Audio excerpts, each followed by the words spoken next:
Breaking news చూస్తున్నాం. ఆంధ్రప్రదేశ్ రాజకీయాల్లో పెను సంచలనం చోటు చేసుకుంది. రైల్వే కోడూరు జనసేన ఎమ్మెల్యే ప్రభుత్వ విప్ ఆరవ శ్రీధర్ తీవ్ర ఆరోపణల సుడిగుండంలో చిక్కుకున్నారు.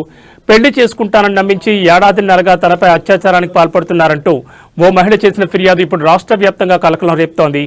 ఫేస్బుక్ పరిచయంతో మొదలైన వ్యవహారం పెళ్లి పేరుతో నమ్మించి ఏడాదిన్నరగా తనను లోబరుచుకున్నారని బాధితురాలు ఆరోపిస్తోంది.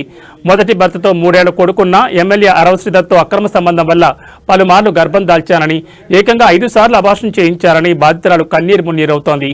సోషల్ మీడియా వేదికగా వైసీపీ నేతలు ఎమ్మెల్యేకు సంబంధించిన వీడియో కాల్స్, ఫోటోలను బయటపెట్టడంతో వివాదం మరింత ముదిరింది. ఈ ఆరోపణలపై ఎమ్మెల్యే ఆరవ శ్రీధర్ స్పందించారు. తనపై వస్తున్నవన్నీ ఆర్టిఫిషియల్ ఇంటెలిజెన్స్ సృష్టించిన నకిలీ వీడియోలని, తనను రాజకీయంగా ఎదుర్కోలేక చేస్తున్న కుట్రగా ఆయన కొట్టిపారేస్తున్నారు. అయితే బాధితురాలి ఆరోపణలు, వీడియో ఆధారాలు వాస్తవానికి దగ్గరగా ఉండడంతో ఈ కేసు కీలకంగా మారింది. మహిళా భద్రత విషయంలో రాజీ పడని జనసేనాని పవన్ కళ్యాణ్ తన పార్టీ ఎమ్మెల్యేపై వస్తున్న ఈ తీవ్ర ఆరోపణలపై ఎలాంటి నిర్ణయం తీసుకుంటారో అన్నది ఇప్పుడు సర్వత్రా ఉత్కంఠ రేపుతోంది.